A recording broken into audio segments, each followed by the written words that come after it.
मेरे प्रिय छात्रों, आप सभी को मेरा नमस्कार। आज हम पढ़ेंगे 11वीं बायोलॉजी के अंतर्गत न्यूट्रिशन एंड डाइजेस्टिव सिस्टम, पोषण एवं पाचन तंत्र। इसके अंतर्गत हम लोग ऑब्जेक्टिव क्वेश्चन का अध्ययन कर रहे हैं, जो कि कहना चाहिए विभिन्न 10 से 15 वर्षों में और विभिन्न स्टेट में आए हुए जो मानक लेवल का जो क्वेश्चन है, उन सब का हम लोग न्यूट्रिशन एंड डाइजेस्टिव सिस्टम इस चैप्टर के अंतर्गत लगभग हम लोग 180 से लगभग 200 के आसपास ऑब्जेक्टिव क्वेश्चन का अध्ययन कर रहे हैं। ठीक है, तो इनको हम लोग पार्ट 1, पार्ट 2, पार्ट 3, पार्ट 4 ऐसे कहना चाहिए विभाजित करके हम लोग अध्ययन कर रहे हैं। तो यहाँ पर देखते हैं फर्स्ट क्वेश्चन। ठीक है, वसा का पाचन होता है, वसा का पाचन होता है। तो आपको बताना है कि वसा का पाचन किसके द्वारा होता है। क्लियर? तो यहाँ पर कहना चाहिए उत्तर क्या है, बाइल जूस द्वारा। बाइल जूस द्वारा। आप लोगों को मैं थ्योरिकल में पढ़ाते पढ़ाते बताया था कि जो वसा का पाचन होता है, इसका पाचन कहना चाहिए आमाशय में भी होती है, डिओडिनम में भी होती है और इलियम में भी होती है। और वसा का पाचन करने वाले एंजाइम को क्या कहा जाता है, लाइपेज। क्या कहा जाता है, लाइपेज। यदि यह लाइपेज जठर में बनती है, आमाशय में बनती है, तब इसको क्या कहा जाता है, गैस्ट्रिक लाइपेज। यदि ये पेनक्रिएटिक जूस में पाई जाती है, तब इसको कहा जाता है पेनक्रिएटिक लाइपेज। यदि इंटेस्टाइन में बनती है, तब इनको कहा जाता है इंटेस्टाइनल लाइपेज। और लाइपेज मतलब होता है वसा का पाचन करना। लेकिन यहाँ पर लाइपेज का ऑप्शन नहीं दिया है, यहाँ पर लाइपेज का ऑप्शन नहीं दिया है। तो उनकी अनुपस्थिति में उत्तर क्या हो जाएगा, बाइल जूस। क्या हो जाएगा, बाइल जूस। क्योंकि कहना चाहिए जो बाइल जूस होती है, इनका सेक्रेशन किससे होता है, लीवर से होता है, यकृत से होता है। और यकृत से कहना चाहिए जो बाइल जूस का सेक्रेशन होता है, वही कहना चाहिए वसा का क्या करते हैं, इमल्सिफिकेशन करते हैं। क्लियर? आगे क्वेश्चन है, लार में पाए जाने वाली प्रमुख एंटीबॉडी क्या है। जो एंटीबॉडी होती है लगभग 5 प्रकार की होती है। ठीक है जी, ए, डी, ई, एम, जी, इस प्रकार से कहना चाहिए जो एंटीबॉडी होती है एक प्रोटीन होती है। इम्यूनोग्लोब्युलिन एक प्रोटीन होती है जो हमारे शरीर में जैसे ही एंटीजन प्रवेश करती है, जैसे ही सूक्ष्मजीवी प्रवेश करती है, उनको नष्ट करने के लिए हमारे शरीर में किसका निर्माण होता है, एंटीबॉडी का निर्माण होता है। क्लियर? तो यहाँ पर आपको बताना है लार में पाए जाने वाली प्रमुख एंटीबॉडी का नाम। तो लार में पाए जाने वाली प्रमुख एंटीबॉडी का नाम क्या होते हैं, इम्यूनोग्लोब्युलिन ए, इम्यूनोग्लोब्युलिन ए। क्लियर? यहाँ पर याद रख लेंगे लार और दूध, लार और दूध में पाई जाने वाली प्रमुख एंटीबॉडी क्या होते हैं, ए होते हैं। क्लियर? अगली क्वेश्चन है, मानव ने ग्लिसन के कैप्सूल संबंधित है। वास्तव में कहना चाहिए मानव में, ठीक है, ग्लिसन के कैप्सूल संबंधित है। ये कहने चाहिए एक प्रकार से एक आर्गन के अंदर पाए जाने वाली एक आर्गन है। क्लियर? तो यहाँ पर कहना चाहिए आर्गन का नाम नहीं दिया है, यहाँ पर कुछ तंत्र का नाम लिख दिया है। मतलब ग्लिसन कैप्सूल किस सिस्टम से संबंधित है, digestive system, excretory system, nervous system और रिप्रोडक्टिव सिस्टम और एंडोक्राइन सिस्टम। तो ये कहना चाहिए उत्तर क्या है, पाचन तंत्र, डाइजेस्टिव सिस्टम है। क्योंकि डाइजेस्टिव सिस्टम के अंतर्गत हम लोग किसका अध्ययन करते हैं, लीवर का, यकृत का, सलेवरी ग्लैंड, लीवर, पेनक्रियास, तीनों ही कहना चाहिए एक्सोक्राइन ग्लैंड से होते हैं, नलिका युक्त ग्रंथि होते हैं। ठीक है, तो लीवर के बारे में हम लोग लगभग अधिकांश अध्ययन कर लिए हैं। एक वीडियो में कहना चाहिए उनका मैं आप लोगों को लगभग 8 से 10 कार्य बताया हूँ, वहाँ पर आप लोग विस्तृत रूप से देख सकते हैं। क्लियर? लेकिन वहाँ पर हम लोग ये भूल गए थे कि लीवर के यदि हम लोग टीएस संरचना देखते हैं, ठीक है। उसमें हिपेटिक लोब्यूल्स पाई जाती है जो लीवर की संरचनात्मक तथा क्रियात्मक इकाई कहलाती है, हिपेटिक लोब्यूल्स, ठीक है। और उसी के कहना चाहिए चारों तरफ एक और आर्गन पाई जाती है जिसको ग्लिस्टन कैप्सूल कहा जाता है। क्या कहा जाता है? ग्लिस्टन कैप्सूल। ये लीवर के अंदर पाई जाती है। लीवर के अंदर ही कहना चाहिए कुफर सेल से पाई जाती है जो सूक्ष्म जीवियों को क्या करती है? नष्ट करती है, ठीक है जी। तो लीवर शब्द आ गया, मतलब ये किस सिस्टम से रिलेटेड है? ये डाइजेस्टिव सिस्टम से क्या है? ये रिलेटेड है। क्लियर? अगली क्वेश्चन है,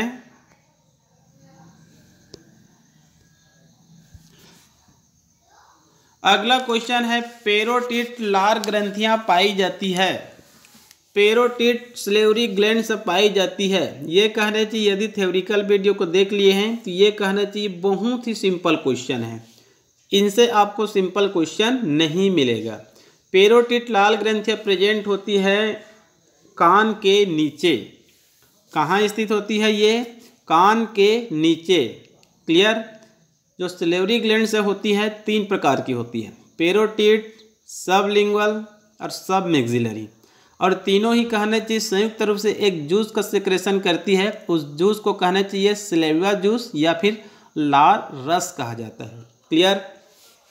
आगे क्वेश्चन है, जाइमोजन कणों से भरी पाइसिफॉर्म सेल्स पाई जाती है।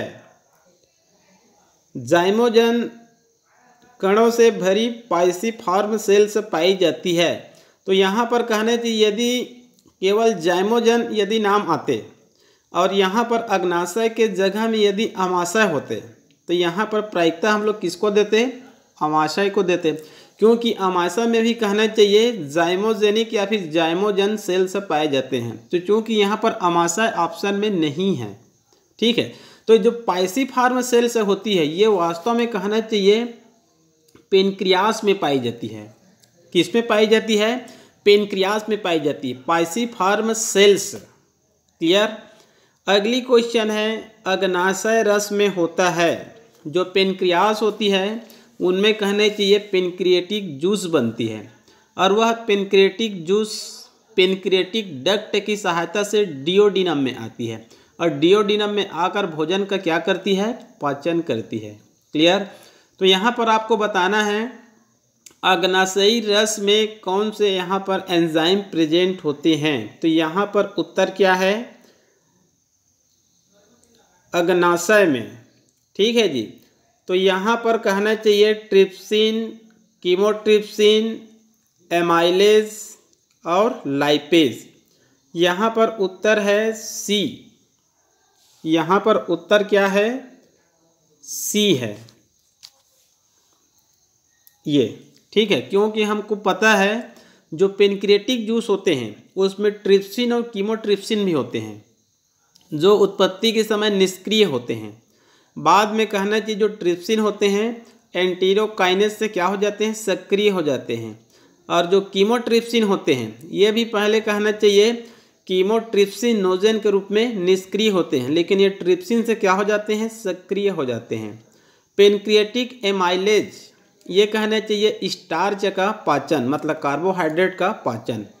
पेनक्रिएटिक लाइपेज, लाइपेज मतलब वसा का पाचन। तो उत्तर क्या हो जाएगा? यहाँ पर सी हो जाएगा। क्लियर? अगली क्वेश्चन है, शिशु के जठर रस में होते हैं। शिशु के जठर रस में होते हैं। तो यहाँ पर आपको बताना है शिशु के जठर रस में क्या होते हैं। क्लियर?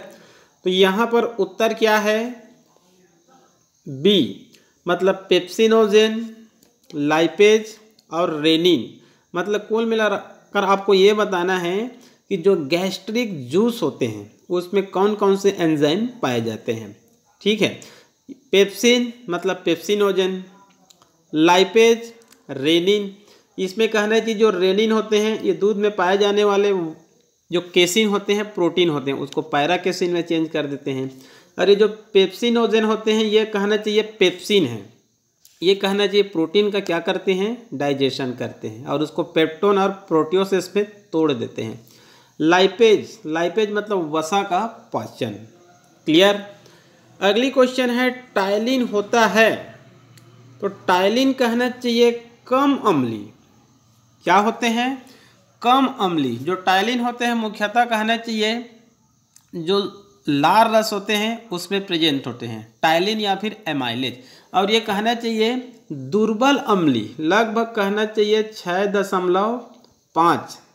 इनका पीएच कितना होता है, 6.5 होता है। मतलब इसको क्या बोलेंगे हम लोग, दुर्बल अम्लीय कहेंगे। क्लियर। अगली क्वेश्चन है, हमारे शरीर में लीवर किसका भंडारण करता है। ये बहुत महत्वपूर्ण क्वेश्चन है। ये एम्स का कहना चाहिए 99 का कहना चाहिए क्वेश्चन है। हमारे शरीर में जो लीवर होते हैं अनेक कार्य करते हैं लीवर, लेकिन यहाँ पर आपको ये बताना है कि लीवर किसका भंडारण करता है। क्लियर। तो विटामिन ए, ये भी सही, विटामिन डी, ये भी सही, विटामिन B12 ये भी सही। तो उत्तर क्या हो जाएगा, उपयुक्त सभी। लीवर में विटामिन ए भी, विटामिन डी भी और विटामिन B12 भी। क्लियर। अगली क्वेश्चन है, आर्जेंटाफिन सेल्स पाई जाती है। आर्जेंटाफिन सेल्स पाई जाती है, तो आर्जेंटाफिन सेल्स किस में पाई जाती है, गैस्ट्रिक ग्लैंड्स में, गैस्ट्रिक ग्लैंड्स में पाई जाती है। और ये जो आर्जेंटाफिन सेल्स होते हैं यही कहना चाहिए सीरोटोनिन और हिस्टामिन का क्या करते हैं, सिक्रेशन करते हैं, जो कहना चाहिए ब्लड वेसिल को एक फैलाती है और एक क्या करती है, संकुचित करती है। क्लियर। इसको भी मैं आप लोगों को थ्योरिकल वीडियो में बताया था। क्लियर। आगे क्वेश्चन है, जठर रस का पीएच होता है, जठर रस का पीएच होता है। जठर रस कहना चाहिए अमाशय में होती है और ये प्रबल अम्लीय माध्यम में कार्य करती है। तो प्रबल अम्लीय माध्यम होते हैं तो इनका पीएच कहना चाहिए 2 से 2.5 के आसपास होते हैं, 2 से 2.5 के आसपास होते हैं। क्लियर। अगली क्वेश्चन है, निम्नलिखित में से कौन सी संरचना, निम्नलिखित में से कौन सी संरचना, ये क्वेश्चन कहना चाहिए बहुत ज़्यादा, हालांकि कहना चाहिए नीट 2016 में आए हैं, लेकिन ये क्वेश्चन थोड़ा सा अटपटा है। चलिए इसको भी देख लेते हैं। निम्नलिखित में से कौन सी संरचना यकृत न्यास की वाहिनी के ग्रहणी में खुलने वाले रंध्र की देखभाल करती है। तो इसका उत्तर क्या होता है, डी, ओडाई को अवरोधनी, ओडाई को अवरोधनी। क्लियर। अगली क्वेश्चन देखते हैं।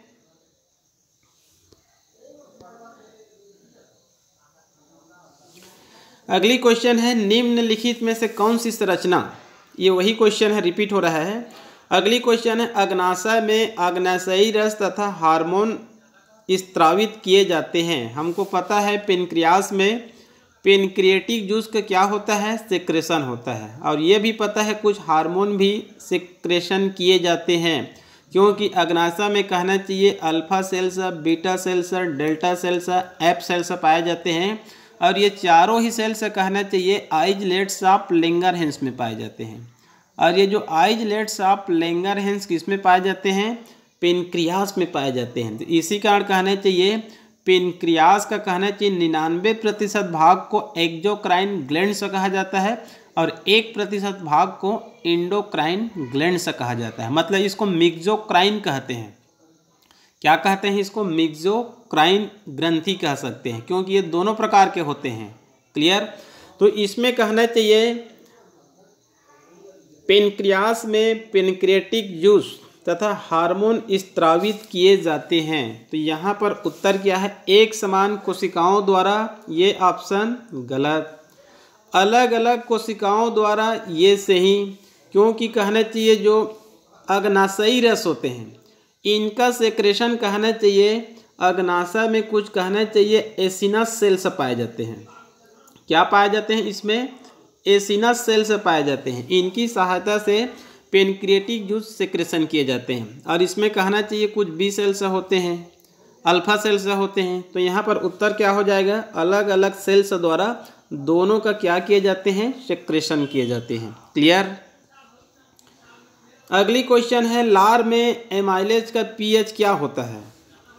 लार में एमाइलेज का पीएच क्या होता है। तो लार में कहना चाहिए एमाइलेज का पीएच क्या रहेगा 6.8, मतलब दुर्बल अम्लीय होती है। क्लियर। आगे क्वेश्चन है, निम्नलिखित में से क्या स्तनियों के यकृत की विशेषता है। तो कहना चाहिए जो मैमल से होती है उनमें जो कहना चाहिए यकृत होती है उनकी विशेषता यहाँ पर बताना है। क्लियर। तो यहाँ पर कहना चाहिए कुफर सेल्स तथा ल्यूकोसाइट्स, कुफर सेल्स तथा ल्यूकोसाइट्स तथा कैनालिक्यूलाई, ग्लिशन कैप्सूल तथा कुफर सेल्स और ग्लिशन कैप्सूल तथा ल्यूकोसाइट्स। तो यहाँ पर कहना चाहिए उत्तर क्या है, सी है। उत्तर क्या है यहाँ पर, सी है, क्योंकि जो कहना चाहिए लीवर होती है उसमें कुफर सेल्स तो प्रेजेंट होती है और इसमें जो ग्लिशन कैप्सूल भी पाई जाती है। क्लियर। आगे क्वेश्चन देखते हैं।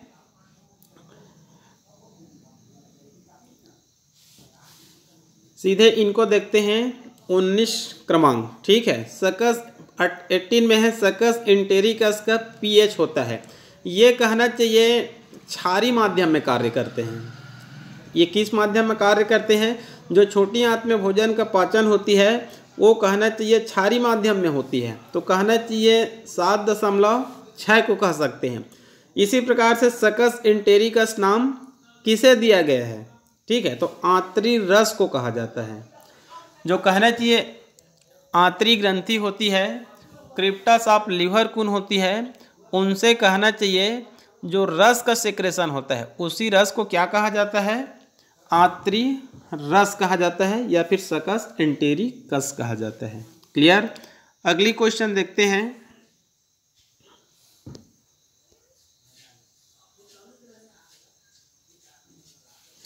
अगली क्वेश्चन है यहाँ पर, मनुष्य में सलेवरी ग्रंथियों की संख्या होती है, मनुष्य में लार ग्रंथियों की संख्या कितनी होती है। ठीक है। तो ये कहना चाहिए, हम लोग अपनी वीडियो में ही इसका अध्ययन कई बार किए हैं। सलेवरी ग्लैंड्स की संख्या कितनी होती है, 3 जोड़ी होती है, पेरोटिड, सबलिंगुअल और सब मैक्सिलरी। क्लियर।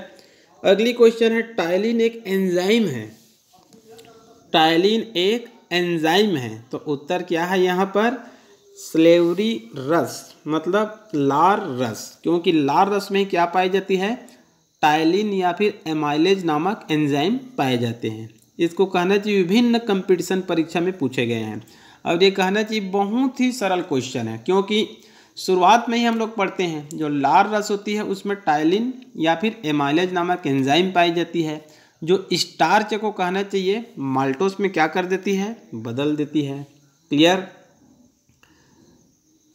अगली क्वेश्चन है, मनुष्य में स्टार्च के पाचन के लिए कौन से एंजाइम उत्तरदायी होते हैं।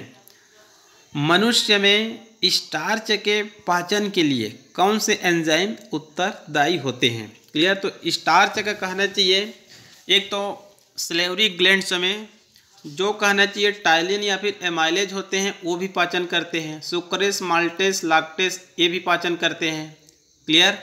तो यहाँ पर देखेंगे उत्तर क्या आ जाएगा, बी, सलेवरी, क्योंकि सलेवरी में कहना चाहिए लार रस पाई जाती है। लार रस में क्या पाई जाती है, टाइलिन या फिर एमाइलेज, जो कहना चाहिए स्टार्च का क्या करते हैं, पाचन करते हैं।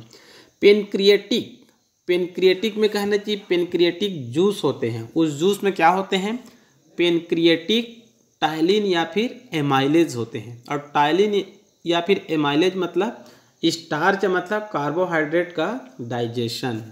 क्लियर। अगली क्वेश्चन है, लार में लुब्रिकेंट म्यूसिन बना होता है। लार में कहना चाहिए जो लुब्रिकेंट म्यूसिन होता है वो किसका बना होता है, तो ये किसका बना होता है, ये ग्लाइकोप्रोटीन से। किससे बना होता है, ये ग्लाइकोप्रोटीन से। क्लियर। अगली क्वेश्चन है, किस अंग द्वारा विषैले पदार्थों को अविषैलीकृत मतलब डिटॉक्सिफिकेशन या फिर डिटॉक्सिफाइड किया जाता है। ये भी कहना चाहिए लीवर का ही कार्य होता है। लीवर का एक नहीं लगभग 12-15 कार्य होते हैं। लीवर कहना चाहिए शरीर की सबसे बड़ी ग्रंथि होती है। ये कहना चाहिए डिटॉक्सिफिकेशन का कार्य करती है, मतलब शरीर में जितने भी हानिकारक पदार्थ होते हैं उन सबको कहना चाहिए अहानिकारक पदार्थ में क्या कर देते हैं, ये चेंज कर देते हैं। जैसे कि शरीर में पहले अमोनिया बनते हैं जो शरीर के लिए हानिकारक होते हैं, इसको डीएमिनेशन ट्राईएमिनेशन के माध्यम से ये कहना चाहिए यूरिया में चेंज कर देते हैं। क्लियर। ये कोलेस्ट्रॉल का भी सेक्रेशन करते हैं, लिप का भी सेक्रेशन करते हैं, ग्लाइकोजेनेसिस, ग्लाइकोजिनोलिसिस, ग्लूकोनियोजेनेसिस, लिपोजेनेसिस, ठीक है, विटामिन ए डी का निर्माण, ये कहना चाहिए अनेक कार्य करते हैं। ये कहना चाहिए बाइल जूस का भी सेक्रेशन करते हैं जो बैक्टीरिया सूक्ष्मजीवी को क्या कर देते हैं, नष्ट कर देते हैं। क्लियर। तो यहाँ पर कहना चाहिए डिटॉक्सिफिकेशन का कार्य लीवर द्वारा किया जाता है। क्लियर। अगली क्वेश्चन है ट्रिप्सिन एंजाइम का सेक्रेशन होता है। ट्रिप्सिन एंजाइम का सेक्रेशन किसके द्वारा होता है? तो जो कहना चाहिए ट्रिप्सिन होती है, कीमोट्रिप्सिन होती है, इन सब का सेक्रेशन किससे होती है? अग्नाशय से होती है। किससे होती है? पेनक्रियास से होती है। क्लियर। अगली क्वेश्चन है बिलीरुबिन तथा बिलीवर्डिन किस में पाए जाते हैं? तो ये जो कहना चाहिए बिलीरुबिन बिलीवर्डिन ये सब कहना चाहिए पिगमेंट्स होते हैं, ये किस में पाए जाते हैं? पित्त में पाए जाते हैं। किस में पाए जाते हैं? पित्त में। और पित्त का सेक्रेशन किससे होता है? लीवर से होता है। बाइल जूस, पित्त रस। क्लियर। अगली क्वेश्चन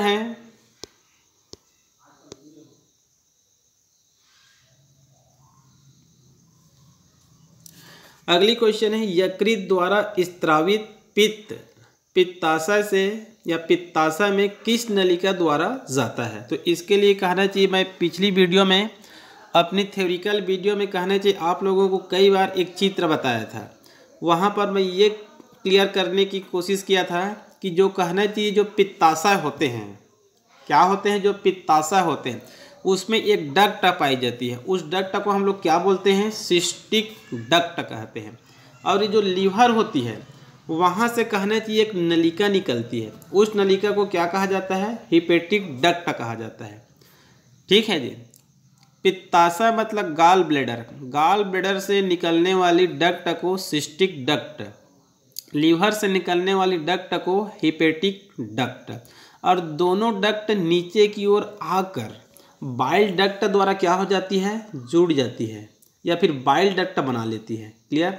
और ये बाइल डक्ट ही आगे चलकर कहना चाहिए डियोडिनम में खुलती है, मतलब पित्त रस पित्त नलिका की सहायता से किस में आती है? डियोडिनम में आती है। तो उत्तर यहाँ पर क्या है? सिस्टिक डक्ट है।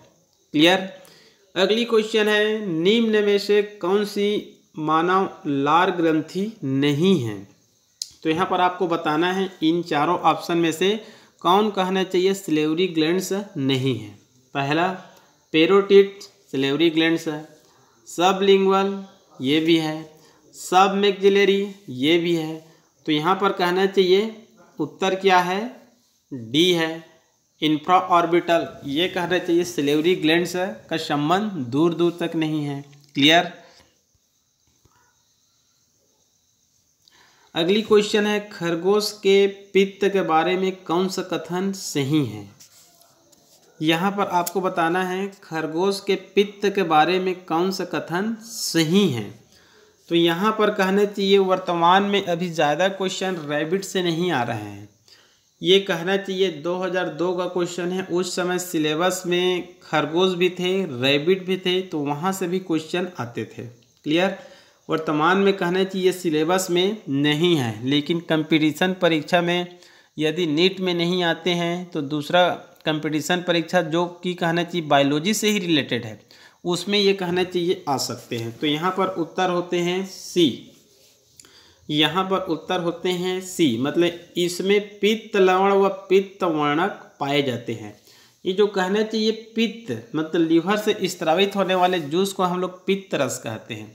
तो उस पित्त में क्या होते हैं? पित्त लवण होते हैं और पित्त वर्णक होते हैं। इसमें बिलीरुबिन और बिलीवर्डिन नामक कहना चाहिए क्या पाए जाते हैं, पिगमेंट्स पाए जाते हैं। और इसमें कहना चाहिए साल्ट भी पाई जाती है, ये साल्ट ही कहना चाहिए वसा का क्या करते हैं, इमल्सिफिकेशन करते हैं। क्लियर, जिससे आगे चलकर वसा क्या हो जाती है, इमल्सिफाइड हो जाते हैं। क्लियर। अगली क्वेश्चन है, कौन से पाचक रस का पीएच सबसे कम होता है। तो यहाँ पर कहना चाहिए जो प्रबल अम्लीय होते हैं उन्हीं के पीएच सबसे कम होती है। तो उत्तर यहाँ पर क्या है, जठर रस। गैस्ट्रिक ग्लैंड से सेक्रेशन होने वाली जूस को हम लोग क्या बोलते हैं, जठर रस कहते हैं। इस रस कहना चाहिए ये प्रबल अम्लीय, ठीक है जी। इसमें क्योंकि कहना चाहिए क्या होते हैं, यहाँ पर HCl होते हैं अमाशय में, जिसके कारण ये प्रबल अम्लीय अवस्था में होते हैं। क्लियर। आप छोटी आंत में जाएंगे तो वहाँ पर क्षारीय याद रखेंगे। यदि आप लाल रस में हैं तो दुर्बल अम्लीय कहेंगे, 6.5 pH। क्लियर। अगली क्वेश्चन है, निम्न में से किसमें प्यूट्रीफाइंग बैक्टीरिया पाया जाता है। ये कहना चाहिए निम्न में से किसमें प्यूट्रीफाइंग बैक्टीरिया पाया जाता है। इसको हम लोग थ्योरिकल में अपने अध्ययन नहीं किए हैं, क्योंकि ये देखा जाता है कि कई बार ऐसे ऐसे ऑब्जेक्टिव क्वेश्चन आते हैं जो थ्योरिकल में नहीं मिल पाते हैं। इसी कारण आप लोगों को मैं कहता हूँ कि आप थ्योरिकल अध्ययन करने के बाद आप अधिक से अधिक ऑब्जेक्टिव क्वेश्चन का अध्ययन करेंगे, ठीक है जी। तो यहाँ पर आपको कहना चाहिए विशेष रूप से क्या मिलेगा, लाभ मिलेगा। क्लियर। तो यहाँ पर देखिए निम्न में से किसमें प्यूट्रीफाइंग बैक्टीरिया पाए जाते हैं। तो यहाँ पर उत्तर क्या है, कोलन। उत्तर क्या है, कोलन। कोलन मतलब क्या होता है, बड़ी आंत होता है। बड़ी आंत में ये माना जाता है जो बड़ी आंत में जो सूक्ष्मजीवी होते हैं, बड़ी आंत में कहना चाहिए लार्ज इंटेस्टाइन में जो सूक्ष्मजीवी होते हैं वो विटामिन B12 का सिक्रेशन करते हैं। किसका सिक्रेशन करते हैं, विटामिन B12 का सिक्रेशन करते हैं। इसी कारण यहाँ पर पाए जाने वाले बैक्टीरिया को क्या कहा जाता है, प्यूट्रीफाइंग बैक्टीरिया कहा जाता है। ये भी माना जाता है जो कैटल होते हैं, मवेशी होते हैं, गाय भैंस बकरी, इनकी जो प्रथम अमाशय होती है, इनके अमाशय में 4 चैम्बर होते हैं, रुमेन, रेटिकुलम, ओमेसम, एबोमेसम। इनमें से जो पहला होते हैं रुमेन, इनमें से पहला होते हैं रुमेन। इस रुमेन में भी कहना चाहिए कुछ बैक्टीरिया पाए जाते हैं, ठीक है। इसमें भी जो बैक्टीरिया पाए जाते हैं वो भी कहना चाहिए विटामिन B12 का क्या करते हैं, निर्माण करते हैं। क्लियर। अगली क्वेश्चन है, यकृत में ग्लूकोज, यकृत में ग्लूकोज ग्लाइकोजन में परिवर्तित होता है, तत्पश्चात किसमें संग्रहित होता है। तो जो यकृत होती है उसमें ग्लाइकोजेनेसिस की क्रिया होती है। कौन सी क्रिया होती है, ग्लाइकोजेनेसिस की क्रिया होती है, ठीक है। इसमें अनेक क्रिया होती है लीवर में। ग्लाइकोजेनेसिस याद रखेंगे, एक बार पुनः बता रहा हूँ। एक होता है ग्लाइकोजेनेसिस, ठीक है। एक होता है ग्लाइकोजिनोलिसिस, ग्लाइकोजिनोलिसिस, ठीक है। एक होता है ग्लूकोनियोजेनेसिस और एक होता है लिपोजेनेसिस, एक होता है लिपोजेनेसिस। क्लियर। जो पहला होता है ग्लाइकोजेनेसिस, इसमें कहना चाहिए ग्लूकोज ग्लाइकोजन में चेंज होता है, ग्लूकोज ग्लाइकोजन में चेंज होता है, मतलब इंसुलिन के समान कार्य।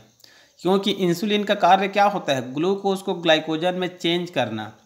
तो ग्लाइकोजेनेसिस में क्या होता है, ग्लूकोज ग्लाइकोजन में चेंज होता है।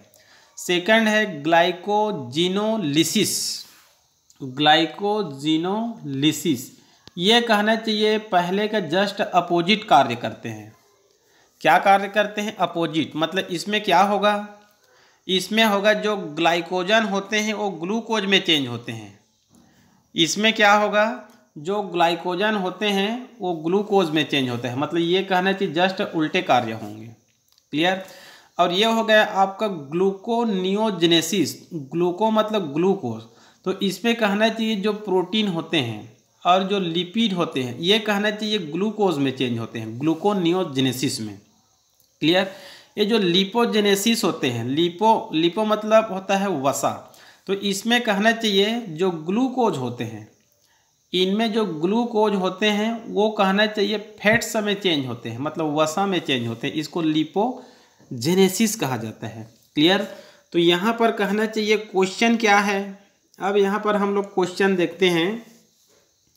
यकृत में ग्लूकोज ग्लाइकोजन में परिवर्तित होता है, तत्पश्चात किसमें संग्रहित होता है? तो इसका उत्तर है यकृत एवं पेशियों में। यकृत एवं पेशियों में, यकृत में तो ये कार्य हो ही रहा है। इसके बाद कहना चाहिए हमारे शरीर में ये जो ग्लाइकोजन होता है ये पेशियों में ही संग्रहित रहती है। किसमें संग्रहित होती है? पेशियों में।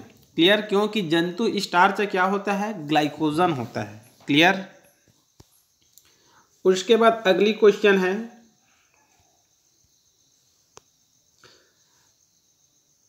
अगली क्वेश्चन है जठर रस में पाया जाता है, जठर रस में पाया जाता है। तो ये बहुत ही सामान्य क्वेश्चन है। इसमें क्या होता है?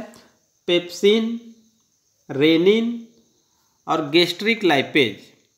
Pepsin, rennin, gastric lipase. Clear. ये कहना चाहिए आप लोगों, यदि कहना चाहिए मेरा थ्योरिकल वीडियो देखे हैं तो इसको आप आंख बंद करके ही बता सकते हैं, pepsin, rennin, gastric lipase. Clear.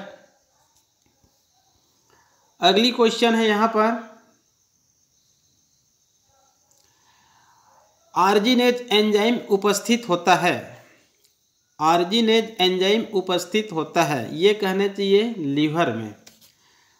आगे कहने चाहिए हम लोग जब एक्सक्रेटरी सिस्टम का अध्ययन करेंगे, उत्सर्जन तंत्र का अध्ययन करेंगे, तो वहाँ पर ये क्वेश्चन आपको मिलेगा। ठीक है जी। यकृत में ही कहना चाहिए जो अमोनिया होते हैं वो कहना चाहिए जो लीवर होती है, लीवर में कहना चाहिए कुछ सेल्स पाई जाती है। ठीक है। ये सेल्स क्या करती है, जैसे हमारे शरीर में क्या बनती है? हानिकारक अमोनिया बनती है। ठीक है। इस हानिकारक अमोनिया को जो लीवर सेल से होता है ये किससे क्रिया करा देती है? CO2 से क्रिया करा देती है। और उसके बाद कहना चाहिए किसका निर्माण करती है? यूरिया का निर्माण करती है। ठीक है। तो ये जो क्रिया होती है ये कहना चाहिए आर्निथिन आर्जिनिन, आर्निथिन आर्जिनिन एक चक्र होती है, आर्निथिन आर्जिनिन चक्र। इस चक्र का खोज किसने किया था? क्रेब हैंसिलेट वैज्ञानिक ने, जिसके कारण इस चक्र को क्रेब हैंसिलेट चक्र कहते हैं वैज्ञानिक के नाम के आधार पर, या फिर इसको कहा जाता है आर्निथिन आर्जिनिन चक्र, जिसमें कहना चाहिए अमोनिया कार्बन डाइऑक्साइड से क्रिया करती है और यूरिया का क्या करती है? निर्माण करती है। तो यहाँ पर जो आर्निथिन होते हैं, आर्जिनिन एंजाइम होते हैं, ये सब कहाँ उपस्थित होते हैं? लीवर में ही उपस्थित होते हैं। क्लियर। उसके बाद देखते हैं अगली क्वेश्चन,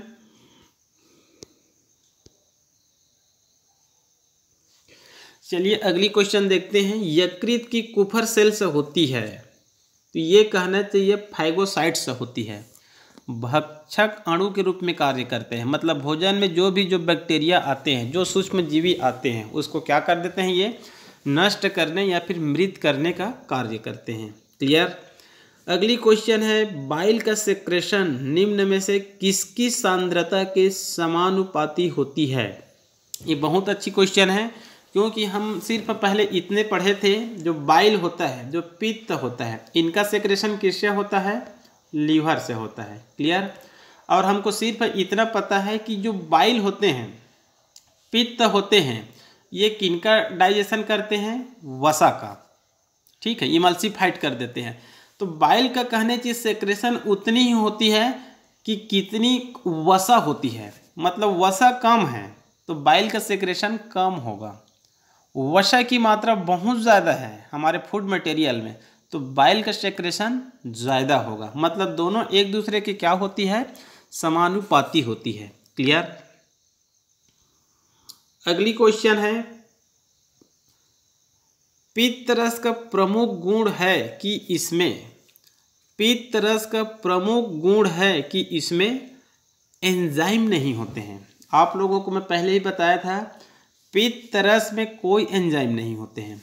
एमाइलेज गलत, लाइपेज गलत, H2O गलत। पित्त रस में कहना चाहिए कुछ पिगमेंट्स पाए जाते हैं और कुछ साल्ट पाए जाते हैं, लेकिन उसमें एंजाइम वाटर नहीं पाए जाते हैं। तो ये डायरेक्ट पाचन में भाग नहीं लेते हैं, ये इनडायरेक्ट रूप से वसा का क्या कर देते हैं, इमल्सिफाइड कर देते हैं। क्लियर। यकृत की कोशिकाएं निर्माण करती है, तो यकृत की कोशिकाएं डायस्टेस का निर्माण करती है। लाइपेज गलत, एमाइलेज गलत, इंसुलिन गलत। तो यहाँ पर लीवर की सेल से निर्माण करती है डायस्टेस का। क्लियर। अगली क्वेश्चन देखते हैं, सकस इंटेरिकस का स्त्राव किसके द्वारा होता है। सकस इंटेरिकस मतलब क्या होता है, आंतरी रस होता है। क्या होता है, आंतरी रस होता है। तो हमको पहले से ये पता है जो crypts of Lieberkuhn, crypts of Lieberkuhn जिसको इंटेस्टाइनल ग्लैंड से कहते हैं, ठीक है। आंतरी ग्रंथि से आंतरी रस का क्या होगा, सेक्रेशन होगा। लेकिन ये जो ब्रूनर ग्लैंड से होती है ये सिर्फ डिओडिनम में पाई जाती है। ये भी कहना चाहिए आंतरी रस का क्या करती है, सेक्रेशन करती है। क्लियर। तो आंतरी रस का सेक्रेशन एक तो आंतरी ग्रंथि से होती है और दूसरा कहना चाहिए ब्रूनर ग्लैंड से होती है। क्लियर। अगली क्वेश्चन है, प्रोटीन किसमें नहीं पाई जाती है, प्रोटीन किसमें नहीं पाई जाती है। तो कहना चाहिए इसका उत्तर क्या है, बाइल में। बाइल में कहना चाहिए प्रोटीन नहीं पाई जाती है। आंतरी रस में भी पाए जाते हैं और जो लार होती है उसमें भी कहना चाहिए प्रोटीन होते हैं, ठीक है। लार कहना चाहिए एक प्रकार से क्या है, वो एंटीबॉडी है। क्या है वो, एंटीबॉडी है। तो उस एंटीबॉडी में प्रोटीन ही पाई जाती है।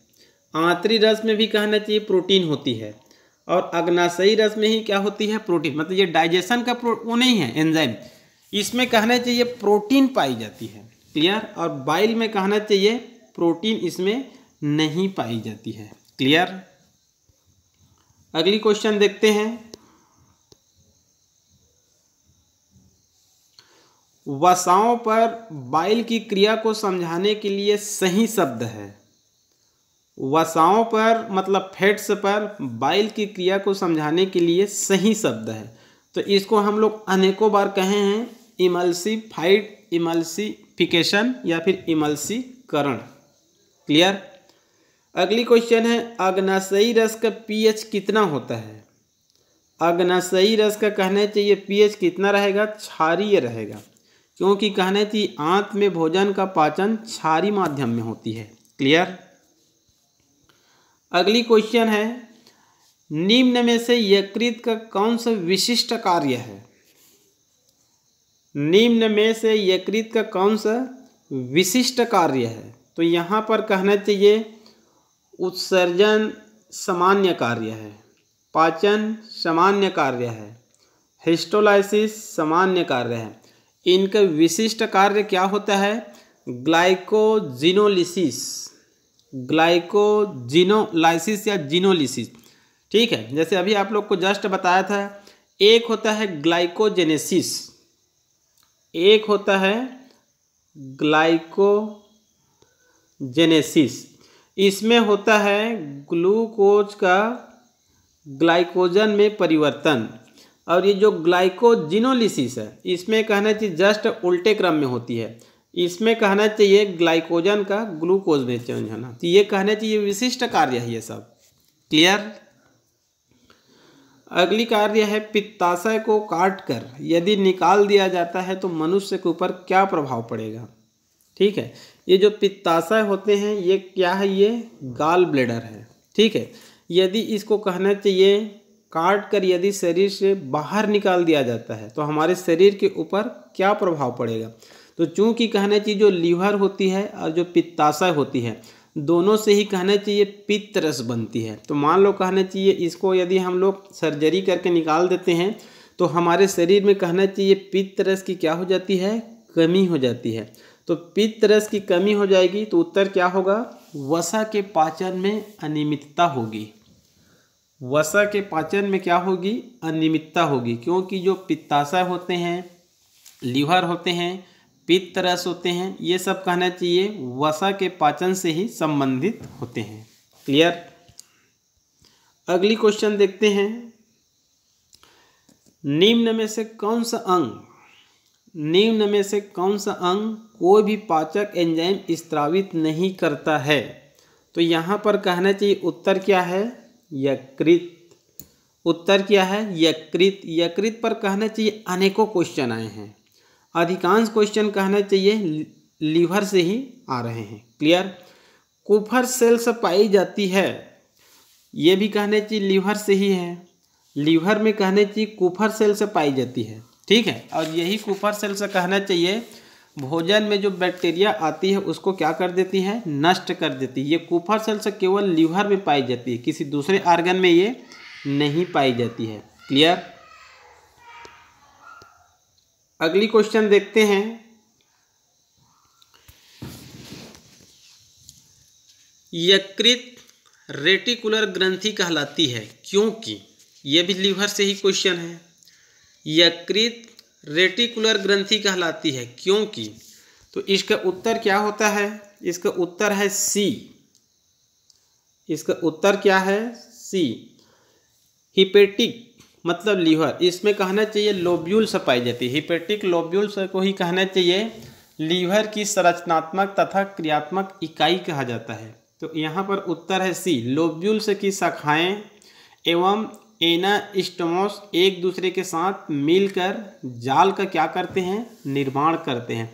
लीवर की यदि हम लोग संरचना देखते हैं तो उसमें कहना चाहिए एक जाल जैसे दिखाई देते हैं। तो इसमें कहना चाहिए हिपेटिक लोब्यूल्स की शाखाएं होती है, चारों तरफ ग्लिसन कैप्सूल होती है और मध्य में कहना चाहिए एनास्टोमोस, ये एक दूसरे से मिलकर कहना चाहिए एक नेट या फिर जालिका का क्या करते हैं? निर्माण करते हैं।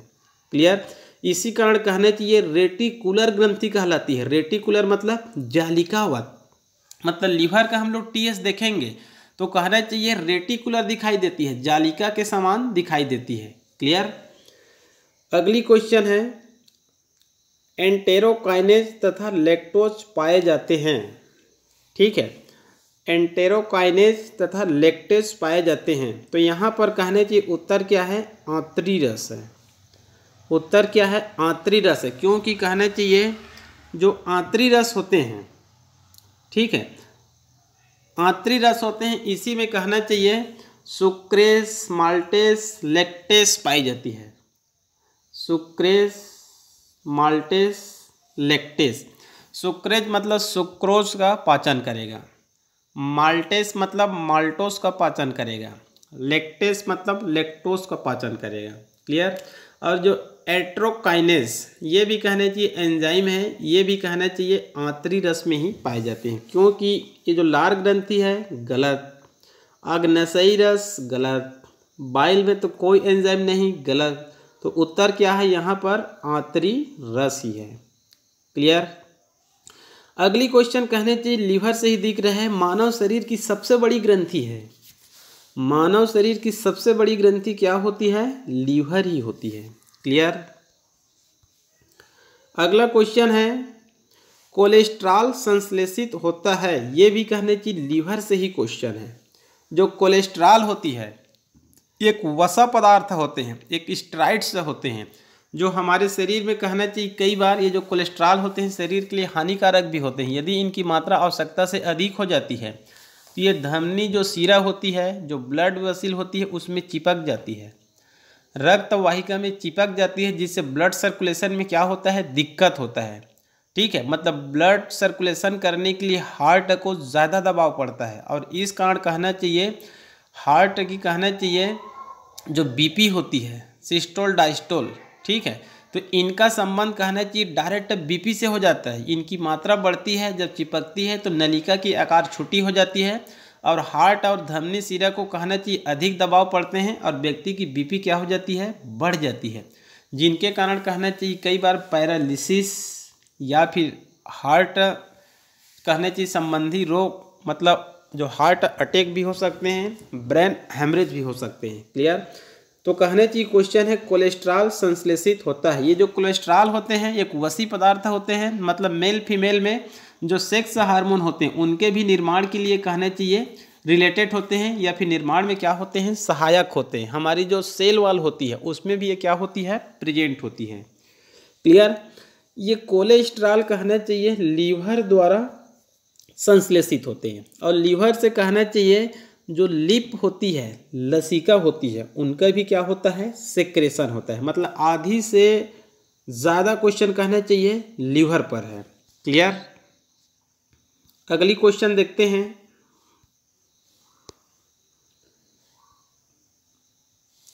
अगली क्वेश्चन है लाइसोजाइम पाया जाता है। आप लोगों को मेरे थ्योरिकल वीडियो में इसको 2-3 बार बताया था। जो लाइसोजाइम कहना चाहिए लार रस में भी पाई जाती है, और लेक्रिमल ग्लैंड्स, अश्रु ग्रंथि कहना चाहिए लेक्रिमल ग्लैंड्स है एक प्रकार से, टीयर्स ग्लैंड। ठीक है, ये अश्रु का निर्माण करती है, आंसुओं का निर्माण करती है। उसमें भी कहना चाहिए लाइसोजाइम नामक एंजाइम पाई जाती है जो सूक्ष्म जीवों को क्या कर देती है, नष्ट कर देती है। इसी कारण जब हमारी आई में कोई भी सूक्ष्म जीवी प्रविष्ट करते हैं तो जो अश्रु ग्रंथि होती है, लेक्रिमल ग्लैंड से होती है, वो उत्तेजित हो जाती है और आंसुओं का निर्माण करती है, और आंसू एक क्षारीय द्रव होते हैं। ठीक है, इसी में लाइसोजाइम पाई जाती है, और ये उस बैक्टीरिया या फिर उस सूक्ष्म जीवी को क्या कर देती है, ये नष्ट कर देती है। क्लियर। अगली क्वेश्चन है मानव के आमाशय से प्रतिदिन कितनी मात्रा में गैस्ट्रिक जूस का सेक्रेशन होता है। ठीक है, ये भी कहना चाहिए एक कठिन क्वेश्चन है, क्योंकि हम लोग अधिकांश जगह केवल इतना याद करते हैं कि गैस्ट्रिक ग्लैंड से गैस्ट्रिक जूस सेक्रेशन होता है, लेकिन आपको यहाँ पर बताना है कि प्रतिदिन मतलब एक दिन में जठर से कितनी गैस्ट्रिक जूस कहने चाहिए सेक्रेशन होती है या फिर होता है। तो यहाँ पर उत्तर है बी, मतलब 2000 ml से 3000 ml, 2000 से 3000 ml। क्लियर। उसके बाद अगली क्वेश्चन है, लास्ट क्वेश्चन लेते हैं, उसके बाद पाचन की जो क्रिया है उसको कहना चाहिए हम लोग अगले वीडियो में लेंगे। क्लियर। तो यहाँ पर देखते हैं लिबरकून प्रगुहिका की कौन सी कोशिकाएं एंटीबैक्टीरियल लाइसोजाइम स्त्रावित करती है। क्लियर। तो यहाँ पर आपको बताना है कि कौन सी कोशिकाएं हैं जो एंटीबैक्टीरियल लाइसोजाइम सेक्रेशन करती है। इसके जस्ट हम लोग ऊपर वाले में क्या अध्ययन किए थे, लाइसोजाइम किस में प्रेजेंट होती है। तो लाइसोजाइम कहना चाहिए एक होती है लार रस में और एक होती है अश्रु ग्रंथि टीयर्स ग्लैंड में। लेकिन यहाँ पर आपको ये बताना है कि इस एंटीबैक्टीरियल लाइसोजाइम को कौन सी सेल से इसका सिक्रेशन करती है। तो उत्तर होता है इसका पेनेट सेल्स। ये जो कुफर सेल्स कहना चाहिए गलत होती है, जो लिवर में पाई जाती है। ये भी कहना चाहिए जाइमोजिन सेल से क्या होती है, गलत होती है। वास्तव में कहना चाहिए ये जो कहना चाहिए पेनेट सेल से होती है। क्या होती है, ये पेनेट सेल से होती है। यही कहना चाहिए लाइसोजाइम का क्या करती है, सेक्रेशन करती है। क्लियर। तो यहाँ पर कहना चाहिए आज का जो ऑब्जेक्टिव क्वेश्चन है उसको यहीं पर समाप्त करते हैं। उसके बाद कल या फिर हम लोग आगे पुनः अध्ययन करेंगे पाचन की कार्यकी, फिजियोलॉजी ऑफ डाइजेशन। ये बहुत ही महत्वपूर्ण है। क्लियर। क्योंकि कहना चाहिए इस चैप्टर के ही नाम क्या है, न्यूट्रिशन एंड डाइजेस्टिव सिस्टम। वैसे हम लोग इससे पहले भी जो प्रश्न का अध्ययन कर रहे हैं वो भी पाचन से ही संबंधित है। क्लियर। तो यहाँ पर आप कहना चाहिए, आप मेरे प्रत्येक वीडियो को आप लोग कहना चाहिए बड़ी ध्यानपूर्वक देखिए। ठीक है, इस प्रकार का ऑब्जेक्टिव क्वेश्चन आपको किसी भी यूट्यूब चैनल में नहीं मिलेंगे। इस प्रकार का आपको अध्ययन करने के लिए आपको कोचिंग का सहारा लेना पड़ता है। क्लियर। तो यदि आप कहना चाहिए नीट के यदि आप तैयारी कर रहे हैं तो आप मेरे कहना चाहिए जो यूट्यूब चैनल है NEET biology with Pramod Yadav, इसमें आप लोग लगातार जुड़े रहिए और रोज़ आप लोग 2 या 3 रोज़ वीडियो को देखते रहिए। तो आपका कहना चाहिए जो बायोलॉजी विषय में जो पकड़ है वो बहुत ही अधिक मजबूत हो जाएगा, और आप चाहेंगे कि अगली वीडियो कब आए। यदि कहने चाहिए आपका ध्यान पढ़ाई में चला गया, आपका ध्यान पढ़ाई के प्रति रुचि उत्पन्न हो गया, तो आप कहना चाहिए वीडियो का इंतज़ार करेंगे। बहुत स्टूडेंट होते हैं जिसको हम लोग बोलते हैं कि पढ़ो पढ़ो पढ़ो, लेकिन उसका दिमाग पढ़ने लिखने में नहीं होता है। तो उस व्यक्ति को आप कहना चाहिए, या फिर हम यदि सामने में भी बैठकर पढ़ाएंगे तो उसका दिमाग जो होता है पढ़ाई लिखाई में मान लो नहीं है, इनके प्रति रुचि नहीं है, तो आप उसको कितनी भी अच्छी वीडियो दें, कितनी भी अच्छी पढ़ाएं, कितनी भी अच्छी कलेक्शन दें, उसके लिए सब क्या है, वो बेकार है। क्लियर? तो आप कहना चाहिए अपना, यदि आप बायोलॉजी में करियर बनाना चाहते हैं तो आप मेरे यूट्यूब चैनल से आप लगातार जुड़े रहिए। ठीक है, तो आज का यहीं पर समाप्त करते हैं। ठीक है जी, ओके।